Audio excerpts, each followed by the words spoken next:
Hi guys! For today's vlog, so requested topic lang ito ng mga netizen na nag-PM sa akin. Bakit daw maraming borrowers ang nakakalabas-pasok sa UAE nang may loan sa cash now? Active loan daw ba ito o overdue account? So kabayan, marami sa atin ang nagtataka. Bakit parang maraming tayong kilala na may utang pa rin sa cash now pero laging nakakaalis at nakakabalik sa UAE nang walang problema? Tama? Baka nagtatanong kasi kayo, overdue account ba ito o active loan pa lang?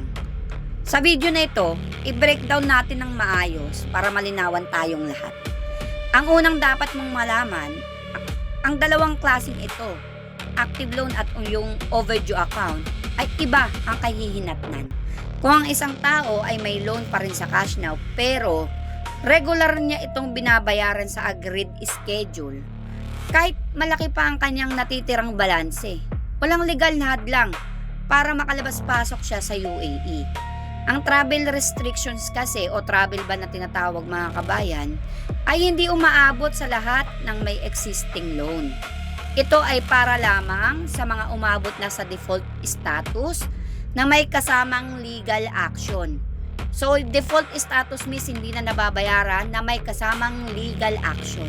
Okay, hindi lang default status alone tulad na civil case o criminal complaint.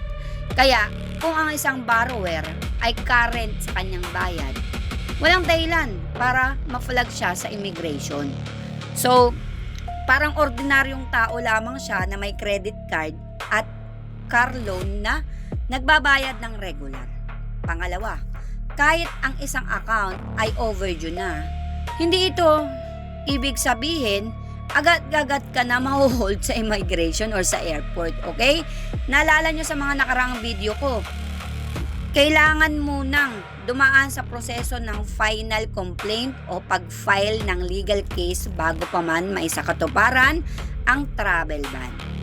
Okay? Kaya kung ang isang borrower ay overdue na sa cash now, pero wala pa rin na-file na kaso laban sa kanya, pwede pa rin siyang malayang lumabas-pasok sa UAE dahil legally wala pa siyang naka-attach na restrictions sa kanyang pangalan or under their name sa immigration sa system nila. Okay, hindi pa yan nakalagay doon. Kaya pwede pa siyang makalabas-pasok.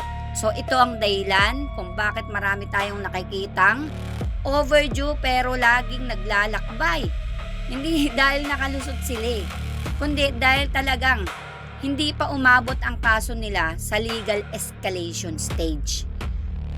So pangatlo, tandaan natin na iba-iba ang priority ng pagproseso ng bawat lending company regarding sa pag-file ng kaso. Hindi lahat ng overdue account na kaso ay automatic nire-refer agad sa legal team. So depende ito sa halaga ng utang, kung gaano nakatagal ang overdue at kung ano ang internal policy ng cash now sa pag-prioritize ng mga kaso. Malamang, mas unahin nila ang mga malalaking halaga o yung mga taong tuluyan ng hindi na makontak o tumutugon sa kanilang mga tawag o mensahe kaysa sa mga maliliit na overdue account dyan na patuloy pa rin may communication sa kanila. Kaya, may mga borrower na matagal ng overdue pero dahil patuloy pa rin silang nakikipag-usap o nag-i-explain sa cash now, hindi pa rin umaabot sa point ng legal filing yung kaso nila.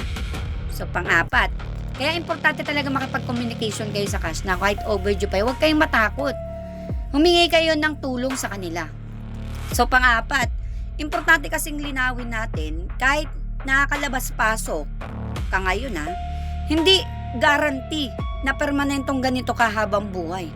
Naalala nyo rin yung sinabi ko sa una nating vlog, ang civil debt claim ng UAE ay pwede pang i-file sa loob ng 15 years mula sa default ng hindi nyo pagbabayad.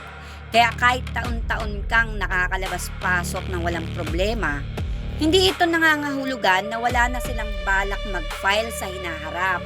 So, pwede pa rin biglang mag-decide ang cash now na i-pursue ang kaso.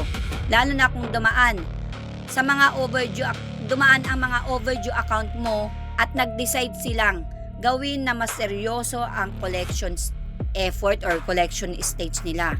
So mapupunta niya yun sa legal stage kapag nag-decide lang sila naman.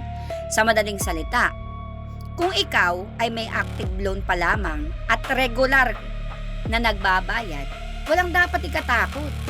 Normal lang ang paglabas-pasok mo. At kung ikaw naman ay overdue na pero hindi nakaka-experience pa ng anumang legal notices or formal complaint, mas malamang na wala pa ito sa legal stage. Pero hindi dapat gawin itong dahilan para ipagpaliban pa ang pag-aayos ng utang mo.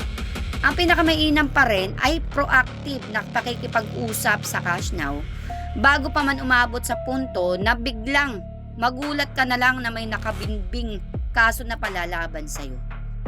So disclaimer lang mga kabayan, ang impormasyon na sinasabi ko ay galing lang po sa publicly available na batas ng UAE at general practices ng debt collection para lamang sa pangkalahatang gabay at hindi po ito legal advice. Ang bawat kaso kasi ay iba-iba, depende sa specific na circumstances, halaga ng utang, at internal policy ng cash now.